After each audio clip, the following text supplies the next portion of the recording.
அளவற்ற அருளாளனும் நிகரை இல்லாத பேரன்பு மிக்கணுமான எல்லாம் வல்ல அல்லாஹ் ஜல்லஷானுஹு வ தஆலாவை போற்றி புகழ்ந்து நபிகள் நாயகம் ஸல்லல்லாஹு அலைஹி வஸல்லம் அவர்கள் மீது ஸலவாத்தும் சலாமும் சொல்லி ஆரம்பம் செய்கின்றேன். புனிதமிக்க ஜும்மாவுடைய கடமையை நிறைவேற்றுவதற்காக வேண்டி நாம் எல்லாம் அல்லாஹுடைய ஆலயத்தில் ஒன்று சேர்ந்திருக்கிறோம். இந்த நல்ல சந்தர்ப்பத்தில் முக்கியமான சில விடயங்களை உங்களுக்கு மத்தியிலே பதிவு செய்யலாம் என்று நினைக்கிறேன். அல்லாஹ்வுடைய நல்லடியார்களே, இளைஞர்களுடைய நிலைமை சம்பந்தமாக அன்று வாழ்ந்த இளைஞர்கள் எப்படிப்பட்ட மாற்றங்களை அடைந்தார்கள், இன்றைக்கு இருக்கக்கூடிய இளைஞர்கள் எப்படியான ஒரு நிலைமையில் வாழுகிறார்கள், இளைஞர்கள் அன்றும் இன்றும் என்ற தலைப்பின் கீழ் உங்களுக்கு மத்தியில் இந்த குத்துபாவுடைய உரையை அமைக்கலாம்னு நினைக்கிறேன். அல்லாஹ்வுடைய நல்லடியார்களே, ஒரு மனிதனுக்கு கிடைக்கக்கூடிய ரொம்ப முக்கியமான ரொம்ப சிறப்பான ஒரு காலப்பகுதி தான் இளமை. ஒரு சிறு பிராயத்திலிருந்து ஒரு பிள்ளை இளமை பருவத்தை அடைகிற நேரம் அந்த பிள்ளைக்கு நிறைய சக்திகள் கிடைக்கிறது. இளமையை தாண்டி அவர் கால் வைக்கக்கூடிய பருவம் முதுமை. ஒரு மனிதனுடைய வாழ்க்கையில் ரொம்ப முக்கியமான பருவம் இந்த இளமை பருவம். இந்த இளமையை அழித்து விட்டால் ஒரு நகரமே அழிந்துவிடும், ஒரு ஊரே அழிந்துவிடும், ஒரு நாடே அழிந்துவிடும். இந்த இளமையை சரியாக நாம் பயன்படுத்திக் கொண்டால் ஒரு நகரம், ஒரு நாடு, உலகம் எங்கேயோ போய்விடும். ஏனென்று சொன்னால் ஒரு மனிதனுக்கு ரொம்ப பலம் வாய்ந்த எந்த வேலையும் செய்ய முடியுமான துணிச்சலான ஒரு காலப்பகுதி தான் இளமை. இளமையில் அந்த உடல் ரீதியாக மட்டுமல்ல, மானசீக ரீதியாகவும் அவனுக்கு கிடைக்கக்கூடிய அந்த வலுவை நாம் பார்த்தால் எந்த வேலையும் செய்வதற்கு அவன் தயாராகுவான். நான் என்ன செய்ய வேண்டும் என்று கேட்பான். ஒரு ஊரில் ஒரு புரட்சியை ஏற்படுத்துவதற்கு 4 இளைஞர்கள் வருவார்கள். அவர்களை பயன்படுத்திக் கொண்டால் முதியவர்களை வைத்து செய்வதை விட திறம்பட 40 முதியவர்கள் சேர்ந்து செய்வதை விட 4 இளைஞருடைய சக்தியால் செய்யலாம். ஆனால் பக்குவம், அடக்கம் என்பது முதிய வயதில் கிடைக்கக்கூடியது. அன்புக்குரியவர்களே, உலகத்தில் சில நாடுகள் என்ன செய்கிறது என்றால், இன்னும் சில நாடுகளுக்குள் புகுந்து இந்த இளைஞர்களை வேட்டையாடுது. எப்படி வேட்டையாடு தெரியுமா? ஆப்பிரிக்காவை எடுத்துக்கொண்டால் இன்னும் காப்பிரியர்கள் அங்கு இருக்கிறாங்க. இவர்களுடைய நாட்டில் எல்லாம் இருக்கிறது. பச்சை பசேல் என்ற பூமி ஆப்பிரிக்கா கண்டத்தில், நீல நதி, பசுமையான மரங்கள், இது எல்லாமே அங்கு இருக்கிற நேரம் அந்த நாடு முன்னேறாம மேலே நாட்டவர்கள் அதை சூறையாடணும் என்றா அங்க உள்ள இளைஞர்களை சீவனற்று போக செய்யணும், அவங்களுக்கு சக்தி இல்லாமல் ஆக்கணும். அந்த இளைஞர்கள் உலகத்தை பற்றி விவரம் இல்லாதவர்களா மாற்றணும். அதுக்கு அவர்கள் பயன்படுத்திய ஆயுதம் தான் இந்த போதைப் பொருள். கொண்டு போய் நீங்கள் அந்த மாதிரியான உலகத்தில் கீழ்மட்டத்தில் உள்ள நாடுகள்லாம் பார்த்தீங்கன்னா அங்க உள்ள இளைஞர்கள் எல்லாம் ஹெரோயினோட இருப்பாங்க. ஒபாமாவுடைய ஒரு தம்பி முறை ஒருவர் இருக்கிறார். அவர் ஒரு தூள்காரர், நம்ம பாஷையில் ஹெரோயினை யூஸ் பண்ணக்கூடிய ஒரு ஆள். அந்த அளவுக்கு ஆப்பிரிக்கா கண்டத்தில் உள்ள நாடுகளில் உள்ள மக்கள் மன்றத்தில் இந்த மாதிரியான தூள் இது எல்லாத்தையும் கொடுத்துருவான். அந்த இளைஞர்களை அழிச்சேன்னு வைங்க, அந்த நாட்டில் உள்ள சொத்துக்களை சூறையாடலாம். இந்த தம்ப பண்ணிக்கும் ஒரு இளைஞர்கள் என்று ஒரு கூட்டம் இருப்பார்கள். இவர்களை நாம் ஒழுங்குபடுத்தினால், இவர்களை நாம் திறம்பட அவருடைய எனர்ஜியை நாம் யூஸ் பண்ணினால் இந்த தம்ப பண்ணி ஆகோ ஓகோண்டு வளர்த்துடலாம். அல்லாஹ்வுடைய நல்லடியார்களே, அல்லாஹ்வுக்கு ரொம்ப பிடிக்குமான ஒரு கால பருவம் தான் இந்த பருவம். நபிகள் நாயகம் ஸல்லல்லாஹு அலைஹி வஸல்லம் அவர்கள் சொல்றார்கள், 7 கூட்டத்துக்கு அல்லாஹ் நிழல் கொடுப்பானாம் மறுமையில். எந்த சபஅத்துஹுமுல்லாஹு யௌமல் ஆலில்ல இல்லா லில்லுஹு, எந்த ஒரு நிழலும் இல்லாத நேரம், அல்லாஹ்வுடைய நிழலை தவிர வேற எந்த நிழலும் இல்லாத அந்த மறுமை நாள்ல 7 கூட்டத்தாருக்கு அல்லாஹ் நிழல் கொடுப்பான். அதுல ஒரு ஆள் இமாமுன் ஆதில், நேர்மையா நடந்த அரசர், இப்படி எல்லாம் சொல்றாங்க ரசூலுல்லாஹ். அதாவது பள்ளிவாசலோட ரொம்ப கல்பு மாலக்கும் ஃபில் மசாஜித், அல்லாஹ்வுடைய ஆலயத்தோட இணைந்த கல்புகள். அவர்கள் அல்லாஹ்வுடைய ஆலயம் பள்ளிவாசல் பள்ளிவாசல் என்று இருப்பார்களே, அவர்களே அல்லாஹ் கூப்பிடுவானா, என்னப்பா வெயில்ல இங்க வா. இந்த அகோரமான வெயில்ல கடுமையான சூட்டில் மனிதர்கள் வேகாத குறையில் இருக்கிற நேரம் அல்லாஹ் என்ன பண்ணுவான், இங்க வா, இந்த நெல்லில் இரு, இந்த நெல்லில் உனக்கு தான் என்று 7 கூட்டத்தாருக்கு தான் அல்லாஹ் கொடுப்பான். அதுல ஒரு கூட்டத்தார் யாரு தெரியுமா? இளைஞர்களாகவே இருப்பாங்களா. ஷாபுன் நஷஃபி இபாதத்தில்லாஹ், அல்லாஹ்வுடைய அந்த வணக்க வழிபாடுகளில் ரொம்ப கரைசனமாக ஈடுபட்ட இளைஞர்கள். அல்லாஹ்க்கு ரொம்ப பிடிக்கும். அடே, இந்த இளைஞர்களுக்கு எவ்வளவோ சிந்தனைகள் வரும், அதையெல்லாம் தூக்கி வீசிவிட்டு அல்லாஹ்வை விரும்பி அல்லாஹ்வுக்காக வேண்டி தன்னுடைய இளமையை அர்ப்பணித்து ரஹ்மானுடைய மார்க்கத்துக்கு பாடுபட்ட ரஹ்மானை வணங்கக்கூடிய அந்த இளைஞர்களை கூப்பிடுவான், இங்க வா, உனக்கு எதுக்கு வெயில்ல காய்கிறது, நீ ஏன் அந்த சூடில துடிக்கிறாய், நீ எனக்கு பிடிக்குமான கால பருவத்தில் இளமை பருவத்தில் எனக்காக வேண்டி உன் தொழுகை அமைத்தாய், உன் வணக்க வழிபாடுகள் அமைத்தாய் என்று அல்லாஹ் கூப்பிட்டு நிழல் கொடுப்பானாம். அந்த மாதிரியான ஒரு காலப்பருவம். இன்றைக்கு என்ன நடக்குதுண்டா, இந்த காலப்பருவத்தை நாம் புரிகிறது இல்லை. இளமையில அவர்களை பயன்படுத்தி கொண்டால் இஸ்லாமிய மார்க்கம் எங்கேயோ கொடிகட்டி பறக்கும். இந்த இளைஞர்களை முதியவர்கள் பெரும்பாலானவர்கள் பயன்படுத்திக் கொள்ள தெரியல. இளைஞர்கள்ட மனப்பான்மை என்ன, என்னால் எதுவும் முடியும் என்று நினைக்கக்கூடியவர்கள் இளைஞர்கள். எதையும் நான் சாதிப்பேன், கம்பை எடுத்தா 4 பேரோட போய் வெட்டுவன், கபாலை எடுத்து வெட்டுவன் நினைப்பாங்க. அது இளமை பருவம். முதுமை பருவத்தை பொறுத்தளவுல நிதானமா நடக்கணும், ஒழுங்கா நடக்கணும், பார்த்து நடக்கணும், சரிகினா கீழே விழுந்துருவோம் என்ற ஒரு மனப்பான்மை உள்ள பருவம், அந்த மாதிரி பக்குவமான ஒரு பருவம். இந்த இளைஞர்கள் இப்படி நினைக்கிற நேரத்தில் அவருடைய வீரத்தையும் அவருடைய திறமையை முடக்கிற மாதிரி முதியவர்கள் பேசக்கூடாது. அதை ஒழுங்கா நல்வழிப்படுத்தணும். ஒரு புகை போகணும்டா நான் முறையா புகையை அனுப்பணும் பட்டையில, அதை முழுக்க அடைச்சு வைக்க போனோம்டா ஃபேக்டரி நாசமா போயிடும். போற வழியில ஏதோ போற வழியை சரியாக்கணுமே தவிர அதை முழுக்க அடைக்க கூடாது. அன்புக்குரியவர்களே, அதனால் ஒழுங்குபடுத்தணும். இஸ்லாம் தான் சொல்லுது. பெருமானார் ஸல்லல்லாஹு அலைஹி வஸல்லம் இளைஞர்கள் தவறாமல் தவறில் போகக்கூடாது என்பதற்கு என்ன சொன்னாங்க? மாற்று மத அன்பர்கள் எல்லாம் எதை பயன்படுத்தினாங்களோ அதுல முற்றிலும் வித்தியாசமாக ரசூலுல்லாஹ் நடந்தாங்க. இளைஞர்களுக்கு ரொம்ப உணர்வு கூட வரும். அந்த உணர்வுகளை அவர்கள் தப்பாக என்ன செய்வார்கள், 4 இளைஞர்கள் சேர்ந்தால் ஒரு யுவதியை பாதையில் போவிட மாட்டார்கள். பார்த்தீங்களா, கண்ணால மூக்கால வாயால கத்தி அந்த யுவதியை போட்டு ஏதாவது செய்வார்கள். இது இளமை பருவத்தில் வரக்கூடியது. மற்ற மதங்கள்லாம் என்ன செஞ்சிச்சு, இளமை பருவத்தை அடைகிற அவங்க மத குருவானா திரும்பி பார்க்காத, உங்களோட பொம்பளை பார்க்க கூடாது, அவங்களோட ஈடுபட அசிங்காது என்று திருமணத்திலே இருந்து ஒதுக்கினார்கள். அவன் பாதிரியாராக மாறினாலும் எந்த மத குருவாக மாறினாலும் உன் திருமணத்தை மறந்துரு. இஸ்லாம் என்ன சொல்லிச்சு தெரியுமா? அதுக்கு மாற்றமாக ரசூலுல்லாஹ் களத்தில் நின்று கொண்டு சொன்னார்கள், அன்னிக்காஹு மின் சுன்னதி, நிக்காஹ் என்பது என்னுடைய வழிமுறை என்றாங்க. மற்றவங்க எல்லாம் சொல்றாங்க ஆணும் பெண்ணு சேர்றது அசிங்கமே, அது ஒரு நல்ல மதகுரு செய்யக்கூடாது, ஒரு மகான் செய்யக்கூடாது, ஒரு பெரியவர் செய்யக்கூடாது, அது எப்படி அது ஆண் பெண் சாதாரண மக்கள் செய்யலாம். மதத்தை மார்க்கத்தின் பெயரால ஒரு பெரிய அந்தஸ்து அடைஞ்சவங்களாம் திருமணம் முடிக்க கூடாது அப்படின்றாங்க.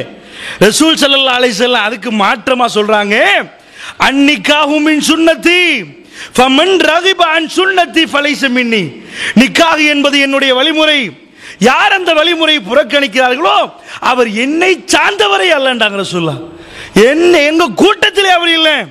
நிக்காஹ் கண்டிப்பாக ஒரு மனுஷன் நிக்காஹ் செய்யணும், கண்டிப்பாக அந்த இளைஞர்கள் கல்யாணம் முடிக்கணும். இளைஞர்கள் எல்லாம் கூப்பிடுறாங்க ரசூலுல்லாஹ், யா மாஷர ஷபாப், ஏ வாலிப சமுதாயமே, மனிஸ்ததா மின்குமுல் பாஅத ஃபல்யதஸவஜ், உங்களுக்கு உங்கள் சக்தி பெற்றவர்கள், இளைஞர்கள் என்றாலே சக்தி அழிஞ்சிட்டு வர்றவங்க, அதுல 4 பேர் சக்தி அழிஞ்சிருவாங்க, சக்தி பெற்றுவாங்க. யா மாஷர ஷபாப், ஏ வாலிப சமுதாயமே, மனிஸ்ததா மின்குமுல் பாஅத, திருமணம் செய்வதற்கு உடன்படிக்கை செய்வதற்கு சக்தி பெற்றவர்கள் திருமணம் முடிச்சுங்க. அகலுல் பஷர், அது உங்கள் பார்வையை தாழ்த்தும். வஹஸனல் ஃபர்ஜ், உங்கள் உறுப்பை பாதுகாக்கும். அது உங்களுக்கு என்ன செய்யும் தெரியுமா? அது எல்லாம் உங்களுக்கு செய்யும். அலைஹி பிஸௌமி, அப்படி ஏலாதா? உங்களுக்கு திருமணம் முடிக்க இன்னும் சக்தி இல்லையா? பொருளாதார வலிமை இல்லையா? நோம்பு பிடிச்சிரு, நோம்பு பிடிங்க. அது உங்களுக்கு கேடயம் அமையும். இளமையில தான் அந்த உணர்வு வரும். கண்ணு தப்பு செய்ய துடிக்கும், வாய் தப்பு செய்ய துடிக்கும், அந்த காது தப்பு செய்ய துடிக்கும். முழு மனித உடலும் அதுக்காக வேண்டி செயல்படும். இன்றைக்கு என்ன நடந்துச்சு தெரியுமா? உனக்கு இன்னும் வயசு வரல, நீ உம்மா பாப்பாக்கு சம்பாதிச்சு கொடு, 30 தாண்டி பாப்பான்றாங்க. இன்றைக்கு எல்லாம் கிழக்கு மாகாணங்கள் நாம் போனால் திருமணம் முடிக்கக்கூடிய வயது 32 தாண்டணும்.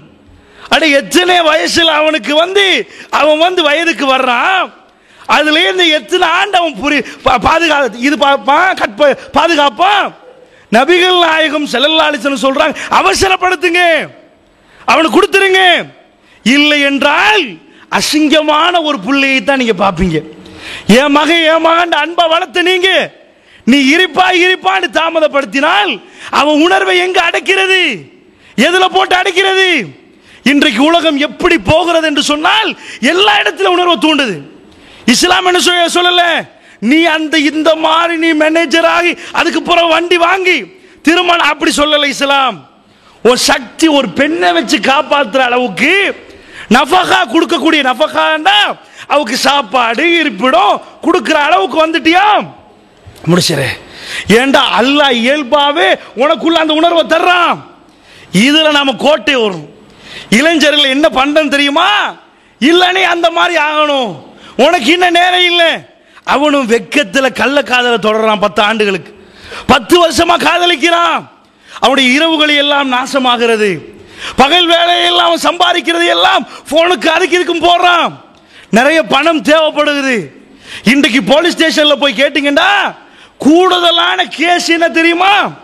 ஒரு நாளைக்கு நேற்று எங்களுடைய ஆபீஸுக்கு அருகாமையில் உள்ள போலீஸ் ஸ்டேஷன்ல போலீஸ் அதிகாரி சொல்றார், ஒரு நாளைக்கு கிட்டத்தட்ட 12-10 இருந்து ஒரு 12-13 கேஸ் மொபைல் போனோட வருகிறான். அந்த போனை எடுக்கிறது, இவனை தூக்குறது, அதை களவெடுக்கிறது. ஏதெல்லாம் இளைஞர்களுக்கு ஏன் இவ்வளவு பணம்?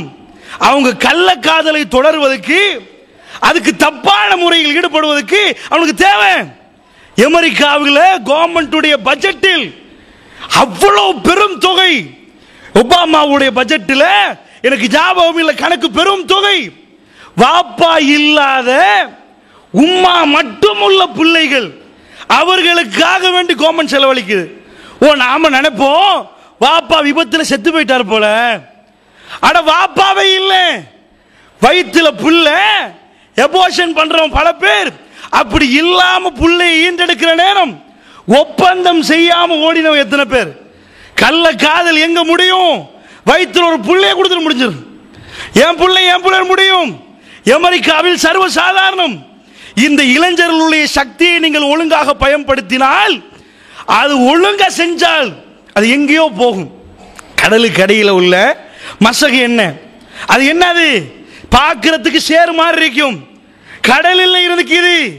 இந்த மசகு எண்ணெயை ஒழுங்கா யூஸ் பண்ணினா 35,000 அடிக்கு மேல பல லட்சம் கிலோக்கள் பறக்குது, இரும்பு பறக்குது மேல. நம்மளை எடுத்துக்கொண்டு ஒரு விமானம் போகுதுண்டா, அந்த விமானம் எத்தனை கிலோ நினைக்கிறீங்க? சாதாரணமாக 300 பேசஞ்சர் உள்ள விமானம் இருக்கும். ஒரு ஆளுக்கு பேக்கேஜோட சேர்த்து 100 கிலோ வைங்க. அப்ப 300 பேர் போறண்டா, அங்க எத்தனை 30,000 கிலோ. அந்த பிளைட்டை கணக்கு போடுங்க, அது எத்தனை கிலோ இருக்கும்? எல்லாமே 1,00,000 கிலோ. இந்த தலைக்கு மேல பறக்குது. கடலுக்குள்ள மசகு என்ன பார்க்கிறதுக்கு வெறும் சேரி, அதுக்குள்ள அவ்வளவு ஒரு எனர்ஜிய அல்லாஹ் அமைச்சு வச்சிருக்கிறான். அதை ஒழுங்க எடுத்து பிரிச்சு எடுத்தா 35,000 அடி மேல பறக்கலாம். 1,00,000 கிலோக்களை சுமந்து கொண்டு அந்த விமானம் எதுவும் தெரியாமல் பறக்கிறது. யாது அந்த மசகு எண்ணெய் ஒழுங்க பயன்படுத்தினாங்க. அதை ஒழுங்க பயன்படுத்தாட்டி கடலுக்கு அடியில் உள்ள அதுவும் களிமண் மாதிரி சேருதான். அது என்ன சேர்பொருள் தான். இதேதான் இளமை. அந்த இளமையை சகோதரர்களை நாசமாக்காதீர்கள். உங்க பிள்ளைக்கு அந்த உணர்வு வரும். ஒரு சின்ன பிள்ளை பறக்குது, அந்த பிள்ளைக்குள்ள உணர்வு என்ன தெரியுமா? என் உம்மா என் வாப்பா அவங்க பக்கத்தில் உள்ளதுதான் உலகத்தில் என்ன கொடுத்தாலும் அந்த பிள்ளைக்கு சந்தோஷம் இருக்காது. என் உம்மா இருக்கணும், என் வாப்பா இருக்கணும், என் கார்டியன் என் பக்கத்தில் நிற்கணும். செக்யூரிட்டியை குழந்தை தேடுது, பாதுகாப்பு தேடுது. அந்த பிள்ளைய சீவி சிங்காரிச்சு விட்டு எல்லாத்தையும் கழுவி துப்புரவுப்படுத்தி சுத்தப்படுத்தி அந்த தாயை தான் காலம் கடக்கும், அப்படியே போகும், புள்ள பெருசாகும். இளமை அடைஞ்சா பாப்பா முன்னுக்கு ஒழுங்க சாரம் கட்ட மாட்டார், மறைஞ்சு கட்டுவார். உம்மா வருவாங்க, தன் சாரத்தை சரிப்படுத்திக் கொள்வார், தன் உறுப்புகளை மறைத்துக் கொள்வார். யாரு 4 பெம்பஸ் மாத்தினாங்களோ, ஒரு நாளைக்கு பல வாட்டி யாரு அவரை துப்புரப்படுத்தினாங்களோ, அந்த தாயிட்ட இருந்தே ஒதுங்குற அந்த வெக்கம் வரும். இந்த வெக்கம் எதுக்கு வருது தெரியுமா? தன்னுடைய எதிர்மறை இன்னொரு பெண் மீது அந்த வெக்கம் இல்லாமல் தான் நடத்துவதற்காக அந்த வெக்கம் வருது. தாயோடு அது வராது, அந்த வெக்கத்தோடு ஒதுங்குவாங்க. தனக்கு என்று ஒரு ஜோடி தேடுகிற பருவம். இந்த பருவத்தை நாம் உணர்ந்தா அவங்களுக்கு கொடுத்துடணும். ஏன்னா ஒரு நாளைக்கு ஒருவர் சராசரியாக 25,000 வார்த்தை வெளியே கக்கணும். ஒரு இளைஞர் அது கக்கணும் வைங்க, அவன் மனநோயாளி ஆகிருவான். இதுக்கு தான் வீட்டுக்குள்ள இல்லாம ரோட்டுக்கு ஓடிடுவான். ஏன்னா உம்மாவோட வாப்பாவோட எவ்வளவு பேசுறது, சந்தியா இருந்து படிப்படியா இருந்து 4 பேர் குரூப் ஆகி என்ன பேசுறாங்கன்னு யோசிக்கிற அளவுக்கு இளைஞர்கள் என்ன பேசுறாங்கன்னா, அவன் இயல்புல ஒவ்வொரு மனுஷனும் பேசணும். உங்க மனைவி பேசலையா, நாளைக்கு தாம் தூமன்னு உங்க முன்னாடி குதிப்பா. ஏன்னா அவங்க பேசலையே, அவ பேச விடலையே. வார்த்தைகள் இயல்பாக வெளிவார வார்த்தை அது வெளியாகணும். அப்ப அமைதி அடைஞ்சிருவாங்க. உலகத்துள்ள எந்த ஆன்மாவும் அமைதி அடையணும். மௌனம் என்பது அதிகமாக வந்தா அவன் இல்லாம போயிருவான். பல நோய்களுக்கு அவன் சந்திப்பான். வாய் விட்டு பேசினா நோய் விட்டு போமண்டுவாங்க. 4 நோய்கள் அது களமொழியா சொன்னாலும் அதுதான் நிஜம். பாதி கவலை இல்லாம போயிரும்.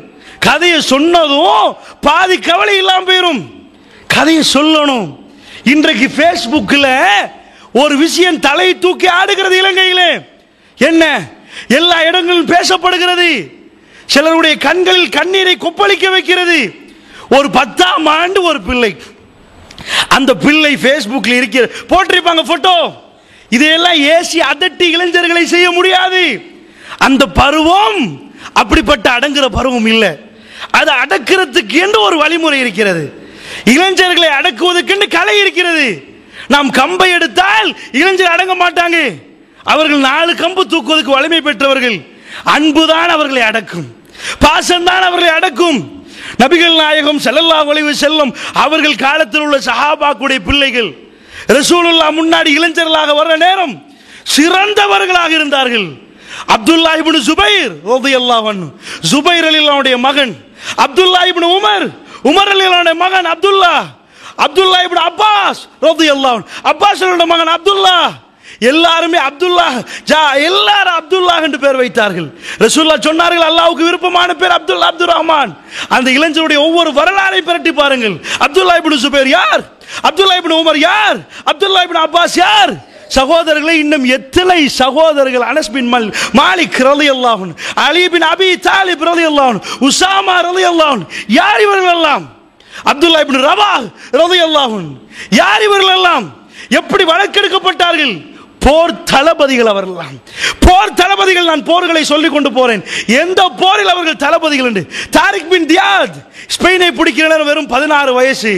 ஸ்பெயினை பிடிக்கிற முகமது பின் காசிம் இத்தாலியை பிடிக்கிற 16 வயசு.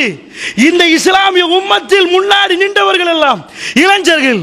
அவர்களை சரியான முறையில் பயன்படுத்திக் கொண்டால் எங்கேயோ போவார்கள். சகோதரர்களே, என்ன நடந்தது பேஸ்புக்கிலே? அந்த செய்தி எல்லாரும் அவர் போட்டோவை போடுவார்கள். இன்றைக்கு கை வந்த கலை ஒருவர் முகத்தை மாற்றி இன்னொரு முகத்தை போடுவது. இந்த புள்ளையுடைய முகத்தை எடுத்து வேற ஒரு பெண்ணின் உடலை நிர்வாணமாக போட்டு விட்டார்கள். அதிபர் என்ன பண்ணிவிட்டார்? விசாரிக்க முடியாமல் தகவல் கிடைத்ததுக்கு பிறகு கொப்பளித்து விட்டார், கோபப்பட்டார். வந்து நிப்பாட்டி வைத்து 5000 மாணவ மாணவிகளுக்கு முன்னாடி அசெம்பிளியில் வைத்து நீ இப்படி மோசமான செயலை செய்து விட்டாய் என்று மானபங்கப்படுத்தி விட்டார். மானபங்கப்படுத்தினதுக்கு பிறகு உன் தாயின் தகப்பனையும் கூட்டி வா. 10 தாளுக்கு கடிதம் எழுதுகிறாள் இந்த பெண். என்ன நடந்தது என்று எழுதுகிறாள். நான் அதுக்கு சம்பந்தம் இல்லை என்று எழுதுகிறாள். என்னுடைய உடல் அல்லாது என்று எழுதுகிறாள். என் முகத்தை வெட்டி போடப்பட்டிருக்கிறேன் எழுதுகிறாள். எல்லாத்தையும் எழுதி அதிபர் என்னிடம் சரியான முறையில் விசாரிக்காமல், நேர்மையான முறையில் விசாரிக்காமல் இப்படி செய்தார். என்னுடைய கவலை யாருக்குமே தெரியாது, சொல்ல மாட்டாள். சகோதரர்களே, நான் என்ன சொன்னேன்? ஒருவர் பேசணும் ஒழுங்காக, அவர்தான் காப்பாற்றப்படுவார். பேசாமல் இருந்தால் அந்த இளமை பருவத்தில் அவர்கள் எங்கேயோ தப்பு செய்து விடுவார்கள். சகோதரர்களே, நபிகள் நாயகம் ஸல்லல்லாஹு அலைஹி வஸல்லம் சொன்னார், தனியாக இருக்க வேண்டாம், ஷைத்தான் உன்னோடு இருக்கிறான். தனிமையில் இருக்கக்கூடாது ஒரு மனிதன். ஷைத்தான் அந்த தனிமையை பயன்படுத்தி விடுவான். சகோதரர்களே, அன்பு சகோதரர்களே, இந்த பெண் எழுதிவிட்டு அதிபர் என்னை இப்படி விசாரித்தது போன்று இந்த நாட்டிலே உள்ள ஒரு மாணவனுக்கு மாணவிக்கு இது நடக்கக்கூடாது, அதனால் இந்த கடிதத்தை எழுதி தூக்கில் செத்து விட்டார். இன்றைக்கு அது பெரும் விஷயமாக இலங்கை எங்கும் பறந்து போகிறது. சகோதரர்களே, அந்த பிள்ளை எடுத்த முடிவும் பிழை, மானபங்கப்படுத்தப்பட்டதும் பிழை. ஏனென்று சொன்னால் பேச வேண்டிய பருவம், ஒழுங்காக தாய் தகப்பன் நெருங்காவிட்டால், தன்னுடைய பிள்ளையுடைய கவலையை கேட்காவிட்டால், அந்த பிள்ளை எழுதுது, என் அப்பாவை கூப்பிட்டு வந்து 4 பேர் மத்தியிலே மானபங்கப்படுத்துவதை விட நான் செத்து போவது சிறந்தது என்று எழுதுகிறார். அன்புக்குரியவர்களே, நான் ஏன் உங்களுக்கு இதை சொல்றேன் சொன்னா, தாயும் தகப்பனும் பக்கத்தில் நெருக்கி கொண்டால், பேச வேண்டிய பருவத்தில் கேட்க வேண்டிய விஷயங்கள் எல்லாம் ஒழுங்குபடுத்தி கொடுத்தால் கக்கி சொல்லுவார்கள், இது இல்லை, இது தூக்கிலே போற அளவு பாரதூரமான செயலுக்கு போக மாட்டார்கள். அல்லாஹ்வுடைய நல்லடியார்களே, கொழும்புல உள்ள எத்தனை இளைஞர்கள் கண்ணு முன்னாடி நாசமா போனார்கள். கடந்த 6-7 ஆண்டுகள் நாங்கள் செலவழித்தது இந்த இளைஞர்களை நேர்மையாக நியாயமாக வழி நடத்துவதற்காக. மாளிகாவத்தில் நடு ஜங்ஷனில் உள்ள பாடசாலையில் போய் நாங்கள் இந்த போராட்டத்தை மேற்கொண்டோம், இந்த பாத்தாளை அழிக்க வேண்டும் என்பதற்காக. அல்லாஹ்வுடைய பெரிய கிருபை, இன்றைக்கு அது அழிந்து போய்விட்டது. சகோதரர்களே, அல்லாஹ்வுடைய நல்லடியார்களை, பாடசாலை முடிந்ததும் துப்பாக்கியை கையிலே தூக்குவார்கள். இளைஞர்களுக்கு பாரதூரம் தெரியாது, சுட தெரியும். சகோதரர்களே, எதையும் கண்ணா புண்ணாண்டு செய்து விட்டு வருவார்கள். அவ்வளவு சக்தி இருக்கிறது. ஒழுங்காக அவர்களை சரியாக செருமைப்படுத்தணும். என்ன நடந்தது முஸ்லிம் சமுதாயத்திலே? இங்கால் ஒருவர், அங்கால் ஒருவர், இங்கால் ஒருவர், அங்கால் ஒருவர் என்று என்ன ஆட்சி சகோதரர்களே! இளமை பருவமே நாசமா போனது. அல்லாஹ்வுடைய நல்லடியார்களே, ஒரு ஊரில் இளைஞர்களுக்காக நீங்கள் இளைஞர்களை காப்பாற்ற வேண்டும் என்று சொன்னால் அவர்களுடைய திறமையை, அவருடைய சக்தியை முதலில் நீங்கள் புரிந்து கொள்ளுங்கள், அவர்களை பாராட்டுங்கள், அவர்களை ஒழுங்காக, அவர்களும் மனிதர்கள் என்று ஆகிவிட்டார்கள். இப்பொழுது அவர்கள் இப்பொழுதுதான் சின்ன வயசில் இருந்து என்னால் முடியும் என்ற உணர்வோடு வர்றார்கள். அவர்களை கூப்பிட்டு நல்ல காரியத்துக்கு அவர்களை ஒன்று சேருங்கள். சகோதரர்களே, நாயகம் ஸல்லல்லாஹு அலைஹி வஸல்லம் என்ன செய்தார்கள் தெரியுமா? அல்லாஹ்வுடைய நல்லடியார்களே, அபூபக்கர் சித்திக் ரலியல்லாஹு அன்ஹு இருக்கிறார், போர் தளபதிக்காக வேண்டி அவர் மிகவும் தேர்ச்சி பெற்ற ஒருவர். உமர் பின் கத்தாப் ரலியல்லாஹு அன்ஹு இருக்கிறார், அவர் மகா பெரும் போர் வீரர். காலித் பின் வலீத் ரலியல்லாஹு அன்ஹு இருக்கிறார். சகோதரர்களே, காலித் ரலியல்லாஹு அன்ஹு தலைமைத்துவம் எடுத்த எந்த போரும் இஸ்லாமிய வரலாறு நான் படித்த அளவில் அவர் தோற்றதே இல்லை. சகோதரர்களே, அல்லாஹ்வுடைய வாள் என்று தான் அவருக்கு சொல்லுவோம். அப்படிப்பட்ட காலித் பின் வலீத் ரலியல்லாஹு அன்ஹு இருக்கிறார். ரசூலுல்லாஹ் சொன்னார்கள், யாரோட தெரியுமா போர்? ரோமபுரிகளோட போர். சகோதரர்களே, ரோமபுரிகளோடு நடக்கக்கூடிய மோத்தா போர். இந்த போர் வரலாறு முக்கியத்துவம் மிக்க போர். ரசூல் ஸல்லல்லாஹு அலைஹி வஸல்லம் 3 தளபதிகள் போட்டார்கள். 3 பேரும் சகோதரர்களே சின்னவர்கள். 3 பேரும் சின்னவர்கள். ஏன் போட்டார்கள் தெரியுமா? அல்லாஹ்வுடைய நல்லடியார்களே, அங்கே எத்தனை பேர் இருப்பார்கள், எவ்வளவு கடிந்து கொள்ள வேண்டும் என்று யோசிச்சு பாருங்கள். இவ்வளவு பெரிய நான் இருக்கிறேன், அமீர் அவரா? அவர் எப்படி அமீர் ஆகுவார் என்று கேட்பாரா? இல்லையா? வயது முதிர்ந்தவர். இன்றைக்கு தலைமைத்துவத்துக்கு தான் இல்லாத சண்டை எல்லாம். சகோதரர்களே, என்ன தெரியுமா? நபிகள் நாயகம் ஸல்லல்லாஹு அலைஹி வஸல்லம் போட்டார்கள். யாரை தெரியுமா? உஸாமா ரலியல்லாஹு அன்ஹு அவர்களை போட்டார். ஸைத் ரலியல்லாஹு அன்ஹு போட்டார்கள்.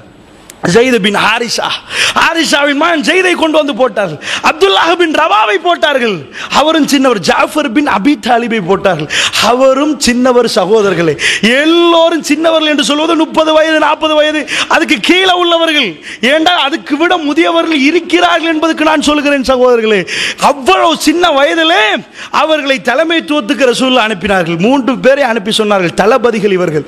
இவர் முதலாவது, இவர் கொலை செய்யப்பட்டால் அவர் கொலை செய்யப்பட்டால் அவர் தேர்ச்சி பெற்றவர். அதுக்கு அடுத்ததாக சகோதரர் காலித் பின் வலீத் ரலியல்லாஹு அன்ஹு 3 பேரும் கொலை செய்யப்படுறார்கள். சஹீஹுல் புகாரில் பாருங்கள், காலித் பின் வலீத் 7 வாட்கள் உடைகிறது. ஒரு வாளை கையில் வைப்பார், அடிக்கடி காட்டுவார், இதுதான் ரோமபுரிகளை வெட்டின வாள், அல்லாஹ் பரக்கத் செய்த வாள். வெட்டி அடித்தார், ரோமபுரிகள் ஓடினார்கள் மோர்த்தாலை வெற்றியோடு. காலித் பின் வலீத் ரலியல்லாஹு அன்ஹு திரும்பி வர்றார். நான் ஏன் இதை சொல்லுகிறேன் தெரியுமா? எத்தனை பேர் இருக்க அல்லாஹ்வுடைய தூதர் யாரை தலைமைத்துவத்துக்கு அனுப்பினார்கள்? காலித் பின் வலீத் மாறியவர் இருக்கிற நேரம், பெரும் பெரும் உமர் பின் கத்தாப் ரலியல்லாஹு அன்ஹு இருக்கிற நேரம், உஸ்மான் பின் அஃபான் ரலியல்லாஹு அன்ஹு இருக்கிற நேரம், பெரும் சஹாபாக்கள் இருக்கிற நேரம், யாரை ரசூலுல்லாஹ் அனுப்பினார்கள்? இளைஞர்களுக்கு மதீனாவில் ஒரு இடம் இருந்தது. இளைஞர்களுக்கு ஒரு இடம் இருந்தது. ஃபாத்திமா ரலியல்லாஹு, ஃபாத்திமா பின் கைஸ், அவருடைய கையை வெட்ட வேண்டும் என்று ரசூலுல்லாஹ் உத்தரவு கொடுத்து விட்டார்கள், முடிவு கொடுத்து விட்டார்கள். திருடினால் கை வெட்டணும். யாரை பயன்படுத்தினார்கள் தெரியுமா? ரசூலுல்லாஹ்வுடைய வளர்ப்பு மகனை பயன்படுத்தினார். ரசூலுல்லாஹ்வுக்கு அவ்வளவு இடம் இருக்கிறது அவரிடம். அவர்கிட்ட சொல்லி ரசூலுல்லாஹ்வுக்கு சொல்லி ஏதாவது பரிந்து பேசி பார்ப்போம். எவ்வளவு ரசூலுல்லாஹ்வுக்கு இளைஞர்களுக்கு இடம் இருந்தால் ஒரு இளைஞரை துணிச்சலாக அனுப்புவார்கள். நாம் யாரை சவுல அனுப்புவோம்? தாடி நரைத்திருக்கிறார்கள் பார்ப்போம், அவரை தான் முன்னாடி போடுவோம். அது தப்பு இல்லை, தவறு இல்லை. நான் என்ன சொல்ல வருகின்றால், ரசூலுல்லாஹ் தாடி நரைத்திருக்கிற நேரம், அவருடைய சபையில் அப்படிப்பட்டவர்கள் இருக்கிற நேரம், இளைஞர்களுக்கு என்று சில இடங்களை கொடுத்தார்கள். சகோதரர்களே, ஹைபர் நேரம், அலி ரலியல்லாஹு அன்ஹு ரசூலுல்லாஹ்வுடைய பிரச்சாரம் ஆரம்பிக்கிற நேரம், அவர் சின்னவர் என்று நீங்கள் படித்திருப்பீர்கள். சகோதரர்களே, மோத்தா போர் நடக்கிற நேரம் அலி ரலியல்லாஹு அன்ஹுக்கு 30 வயசு. சகோதரர்களே, அந்த நேரத்தில் தான் ஹைபர் நடக்கிறது. ரசூலுல்லாஹ் சொன்னார்கள், தேடினார்கள், ஐன அலி என்று கேட்டார்கள். எவ்வளவு பெரும் பெரும் சஹாபாக்கள் இருக்கிற அலியை கூப்பிட்டார்கள். ரசூலுல்லாஹ் கையில் கொடியை கொடுத்து விட்டு சொன்னார்கள், ஹைபர் போரில் அமீர் நீங்கள் தான் என்றார்கள். அல்லாஹ்வுடைய தூதர் எல்லாரும் பின்னுக்கு இருந்தார்கள். ரசூலுல்லாஹ் ஒரு நேரம் ஒருவரை அமீராக எடுப்பார், இன்னொரு நேரம் இன்னொரு அமீராக எடுப்பார். யார் இளைஞர்கள் போர் முடிந்து ரசூலுல்லாஹ் போவார்கள், சகோதரர்களை பேசிக்கொண்டே போவார்கள். ஜாபிர் இருப்பார், சின்னவர், என்னென்று கேட்பார், கல்யாணம் முடித்து விட்டீர்களான்னு கேட்பார். ரசூலுல்லாஹி ஸல்லல்லாஹு அலைஹி வஸல்லம் அப்படித்தான் இளைஞர்களை யூஸ் பண்ணினார்கள். என்ன யாரை கல்யாணம் முடித்து என்று பேசுவார். அல்லாஹ்வுடைய தூதர் திருமண விஷயங்களை எல்லாம் பேசுற அளவுக்கு போர் முடிந்து நடக்கிற நேரம் இளைஞர்களோடு கூடி கூடி சேர்ந்து நடப்பார்கள் ரசூலுல்லாஹ். அல்லாஹ்வுடைய தூதர் அப்படி நடந்தார்கள் என்றால் இளைஞர்களுக்கு தகுந்த இடத்தை கொடுத்து விடுங்கள். முதியவர்கள் நீங்கள் இருக்கக்கூடிய இடங்களில் பள்ளிவாசலில் அவர்களுக்கு ஒரு பகுதியை கொடுத்து விடுங்கள். அவர்களுக்கு ஒரு நிகழ்ச்சியை கொடுத்து விடுங்கள். ஸ்டேஜை அடிக்கட்டும், பஃபலை வைக்கட்டும், மைக்கை போடட்டும். அவர்கள் ஹராத்தில் போவதை விட ஹலாலில் இருப்பார்கள். சகோதரர்களே, ஹலாலில் வருவார்கள். எங்களையும் ஊர் பார்க்கிறது, எங்களையும் ஊரால் மதிக்கிறார்கள். அவருடைய ஆளுமையை வெளிப்படுத்த ஆரம்பிப்பார்கள். வீடு வீடாக போய் 4 முதியவர்கள் கொடுப்பதை விட திறமையாக தம்ப பண்ணி முழுக்க அவர்கள் ஹேண்ட்பில் கொடுத்து முடித்து விடுவார்கள். அல்லாஹ்வுடைய நல்லடியார்களை படையை திரட்டணும். உங்களுக்கு தெரியுமா, இந்த உம்மத்திலே ஆக முசீபத்து பிடித்த நபிகள் நாயகம் ஸல்லல்லாஹு அலைஹி வஸல்லத்துக்கு எப்பொழுதும் எதிரியாக இருந்த அபூ ஜஹல். சகோதரர்களே, பத்ர் யுத்தம் அதே மாதிரியான ஒரு யுத்தம் இல்லை இஸ்லாமிய வரலாறில். ரசூலுல்லாஹ் கடுமையாக கேட்கிறார்கள், அல்லாஹ்வே, இந்த கூட்டம் அழிந்து விட்டால் லா இலாஹா இல்லல்லாஹ் சொல்லுவதற்கு யாரும் மீய மாட்டார்கள், ரஹ்மானே எங்களை காத்து விடு என்று ரசூலுல்லாஹ் சஜதாவிலும் இருந்து கொண்டு நிறைய கேட்டார்கள். படையை செம்மைப்படுத்தினார்கள்.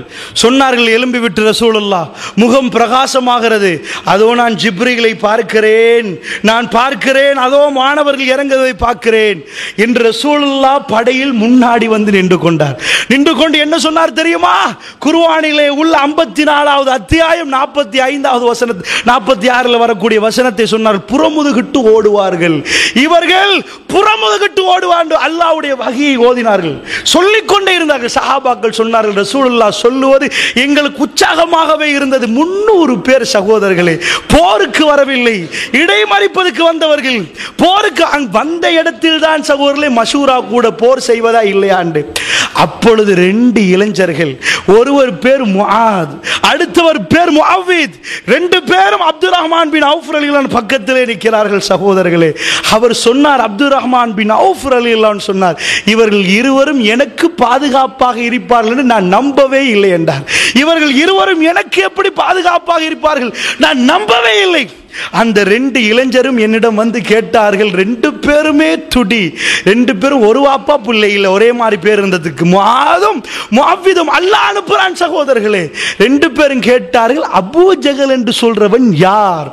அவர் சொன்னார், அப்துர் ரஹ்மான் பின் அவுஃப். நேரத்தை பாருங்கள் சகோதரர்களே, சரியாக முன்னாடி வலம் வருகிறான். பெரிய ஒரு படை பாதுகாப்புக்கு இருக்கிறது அவனுக்கு. சரியாக ஒட்டகத்துக்கு மேல் ஏறிக்கொண்டு அவன் வலம் வருகிறான். நான் நேராக சும்மா காட்டினேன், இவர்கள் 2 பேரை என்ன செய்வாங்கன்னு எனக்கு தெரியாது. அதா இருக்கிறான் அபூ ஜஹல் என்று காட்டினேன். காட்டினது மட்டும்தான், உசிறு எங்கே என்று தெரியாது. சகோதரர்களே, 2 பேரும் பாய்ந்தார்கள். சொல்லுகிறார், உண்மையாக 2 பேரும் பாய்ந்தார். அபூ ஜஹல் காலை தொங்க விட்டு கொண்டு போறான். வாள் கூர்மை முஆது முஅவ்வித் எடுத்து வெட்டினான். இந்த கால் வீசப்பட்டது, இந்த பாதம் அப்படியே தூக்கி வீசப்பட்டது. அபூ ஜஹல் அடுத்தவர் முஅவ்வித், முஆத் 2 பேரும் பெரும் படை தாக்கினார்கள். இந்த கை அப்படியே வெட்டிப்பட்டு தொங்குது. சகோதரர்களே, கையை தூக்கி ஒரு போடு முதுகிலே, இந்த கை தொங்குது. அல்லாஹ்வுடைய தூதருக்கு எதிரி யார்? அவனை அழிப்பேன் என்பது அந்த இளமையுடைய இரத்தம். சகோதரர்களே, தூக்கி கையை அப்படியே முதுகில் போட்டால் தொங்குது முதுகிலே. அபூ ஜஹலை காலியாக்கணும். சகோதரர்களை வெட்டி வீழ்த்தினார்கள். இந்த உம்மத்தின் ஆக கொடியவன் ரசூலுல்லாஹ் சொன்னார்களே, அந்த கொடியவன் வெட்டினது 2 இளைஞர்கள். ஓடி வந்து சொன்னார்கள், நான் தான் கொண்டேன் யா ரசூலுல்லாஹ், நான் தான் கொண்டேன். ரசூலுல்லாஹ் விசாரித்தார்கள், யாரப்பா? சகோதரர்களை, நான் உங்களுக்கு ஏன் இதை சொல்லுகிறேன் தெரியுமா? இந்த உம்மத்துக்கு ரொம்ப மோசமான செயல்பாடை செய்த அபூ ஜஹலை கொண்டது இளைஞர்கள். ரசூலுல்லாஹ் இளைஞர்களுக்கு அங்கே இடம் கொடுத்திருந்தார்கள். இளைஞர்கள் கவரப்பட்ட மார்க்கம். ஆரம்ப பத்ர் நேரம் இளைஞர்கள் இல்லாமல் பத்ர் நடக்கவில்லை. முதியோர் மட்டும் இருந்து பத்ரில் போரிடவில்லை. சகோதரர்களே, இளைஞர்கள் பெரும் வீரர்களும் இல்லை. யாரென்றே தெரியும், அபூ ஜஹலே தெரியாது அவர்களுக்கு. யாரப்பா அபூ ஜஹல் என்று தெரியாது. வெட்டி போட்டு எவ்வளவு வருத்தமாக இருக்கும். இந்த கை சந்து தொங்குதென்றால் அந்த வரலாறை நீங்கள் படித்து படம் பிடித்து பார்க்கிற நேரம், அது தொங்கிக் கொண்டு முதுகில் இருக்கிற நேரம் அபூ ஜஹலுடைய உசிறு பிரியணும். ரசூலுல்லாஹ்வை தாக்கியவனை விட மாட்டேன் என்று உயிரோடு அந்த உணர்வோடு செயல்பட்டார்கள். அல்லாஹ்வுடைய நல்லடியார்களே, அந்த இளைஞர்கள்லாம் இன்றைக்கும் இருக்கிறார்கள். மார்க்கம் போய் சேரவில்லை. சகோதரர்களே, நாம் அவர்களை கண்காணிக்க வேண்டும், அவர்களை ஒழுங்குபடுத்த வேண்டும். அவர்களுக்குள்ளே எங்களுடைய வேலைகள், அவர்களுக்கும் சில வேலைகள் கொடுக்க வேண்டும். வேலை இல்லாமல் போகிற நேரம் தான் 4 படிகள் உட்கார்ந்து 4 பெண்களுக்கு அவர்கள் மோசமான செயலை செய்வார்கள். வாயிலே 4 போடுவார்கள் ஸ்டைலாக. ஏன் தெரியுமா? உளவியல் ரீதியாக ஒரே வார்த்தையில் இதை முடித்தால், ஒருவர் பருவம் அடைந்து வருகிற நேரம் என்னை 4 பேர் கண்ணிய. அதனால் தான் சின்ன வயசிலே கொண்டை வாரினதா இல்லையான்னு பார்க்க மாட்டார்கள், உடுத்த உடுப்பு என்னன்னு பார்க்க மாட்டார்கள். ஆனால் ரோட்டில் போற நேரம் வெஹிக்கிளில் எல்லாம் சரியாக ட்ரெஸ் உடுத்தேனா, கொண்ட சரியா ஒழுங்கா இருக்கிறேனா 4 தடவை பார்ப்பார்கள். 4 பேர் என்னை பார்க்கணும் என்று நினைக்கிறார்கள். சகோதரர்களே, அல்லாஹ்வுடைய ஆலயத்தில் அவர்களை 4 பேர் பார்த்தால் பள்ளிவாசலுக்கு வருவார்கள். அவர்களை கை கொடுத்து நீ நல்ல பிள்ளை என்று சொல்லி பாருங்கள், உன்னால முடியும் என்ற ஒரு பகுதியை எடுத்து கொடுங்கள். இளைஞர்கள் இந்த ஊரை கெட்டுவார்கள். சகோதரர்களே, அவருடைய அந்த சக்தியினால் இந்த ஊர் முன்னேறும். சகோதரர்களே, அவர்களை நாம் கண்டு கொள்ளவில்லை, ஏசிக்கொண்டே இருக்கிறோம். அவர்களுக்கு வேலை இல்லை, அதனால் தப்பு செய்வார்கள். அவர்களுக்கு ஒன்றுமே இல்லை, அதனால் தவறு செய்வார்கள். அவர்கள் கையிலே துப்பாக்கி கிடைத்தால் ஊரிலே தலைவர் என்று நினைப்பார்கள். அல்லாஹ்வுடைய நல்லடியார்கள், அப்படி ஒரு சமுதாயம் அழிக்கப்பட்டு 25-30 வயதிலே மாளிகாவத்தில் பிறந்த சமுதாயத்தில் பெரும்பாலானவர்கள் காணாமலே போய்விட்டார்கள். நடு சந்தியில் கொசி மொக்கி அவர்களை சுட்டு கொலை செய்யப்பட்டிருக்கிறார்கள். இன்றைக்கு முஸ்லிம் சமுதாயத்தில் ஏனென்றால் பாத்தாள் என்று உருவாகி அதுதான் தன்னுடைய எதிர்காலம் என்று நினைத்தார்கள். படிப்பை விட்டார்கள், அங்கே போனார்கள் கப்பம் எடுக்க. எல்லோரும் போய் சேர்ந்து கொண்டார்கள். சின்னவர்கள் இருந்து பெரியவர்கள் வரைக்கும் கொலை செய்வதற்காக போனார்கள். அல்லாஹ்வுடைய நல்லடியார்களே, அந்த மாதிரியான ஒரு நிலைமையில் நாம் பாதுகாக்க வேண்டும் என்றால் நம் சமுதாயத்தை, இந்த இளைஞர்களை நல்வழிப்படுத்த வேண்டும் என்று சொல்லி விடைபெறும். அஸ்ஸலாமு அலைக்கும். அல்ஹம்துலில்லாஹ். எல்லாம் வல்ல அல்லாஹ் ஜல்லஷானஹு தஆலாவை போற்றி புகழ்ந்து நபிகள் நாயகம் ஸல்லல்லாஹு அலைஹி வஸல்லம் அவர்கள் மீது ஸலவாத்தும் ஸலாமும் சொல்லி ஆரம்பம் செய்கின்றேன். அல்லாஹ் ரப்புல் ஆலமீன் திருமறை குர்ஆனிலே ஒரு இளைஞர் கூட்டத்தை பற்றி சிலாகித்து பேசுகிறான். 18வது அத்தியாயம் சூரா கஹ்ஃபில் அல்லாஹ் சொல்கிறான், ஒரு இளைஞர் கூட்டம் நபிகள் நாயகம் ஸல்லல்லாஹு அலைஹி வஸல்லம் அவர்கள்ட்ட குகைவாசிகளை பற்றி பேசப்படுகிறது. அஸ்ஹாபுல் கஹ்ஃப். பெருமானார் ஸல்லல்லாஹு அலைஹி வஸல்லம் அவர்களுக்கு அஸ்ஹாபுல் கஹ்ஃப் குகைவாசிகள் என்றால் யார் என்ற விஷயத்தை அல்லாஹ் அறிவித்து கொடுக்கிறான். அவர்கள் அந்த அளவுக்கு ஃபேமஸான ஒரு கேரக்டராக மாறினார்கள். இந்த குகைவாசி என்று சொன்னால் யார் என்று நபிகள் நாயகம் ஸல்லல்லாஹு அலைஹி வஸல்லத்துக்கு அல்லாஹ் சொல்லிக் கொடுக்கிற நேரம் அல்லாஹ் எப்படி ஆரம்பிக்கிறான் தெரியுமா? இன்னஹும் ஃபித்யத்துன், அவர்கள் இளைஞர்கள் நபியே என்று அல்லாஹ் சொல்கிறான். ஆமனு பி ரப்பிஹிம், தன்னுடைய ரப்பை அவர்கள் ஈமான் கொண்டார்கள். வஸித்னாஹும் ஹுதா, அவர்களை நேர் வழியில் நாம் அதிகமாக்கிறோம் என்று அல்லாஹ் சொல்கிறான். ரொம்ப கவனமாக பாருங்கள். அல்லாஹ் இந்த இளமை என்ற பருவத்தை கணக்கில் எடுக்காட்டி அவர்கள் மனிதர்கள் என்று அல்லாஹ் சொல்லியிருப்பான், அவர்கள் ஒரு கூட்டத்தார் என்று அல்லாஹ் சொல்லியிருப்பான். இன்னஹும் ஃபித்யத்துன் ஆமனு பி ரப்பிஹிம் வஸித்னாஹும் ஹுதா, அவர்கள் இளைஞர்கள். அல்லாஹ்வுடைய பரக்கத்து வரும் சகோதரர்களே, அல்லாஹ்வுடைய ரஹ்மத்து வரும். இளைஞர்கள் ஒன்று சேர்ந்து விட்டால், அவர்கள் அல்லாஹ்வின் பாதையில் போனால் அல்லாஹ் அவர்களை ரொம்ப பாதுகாப்பான்.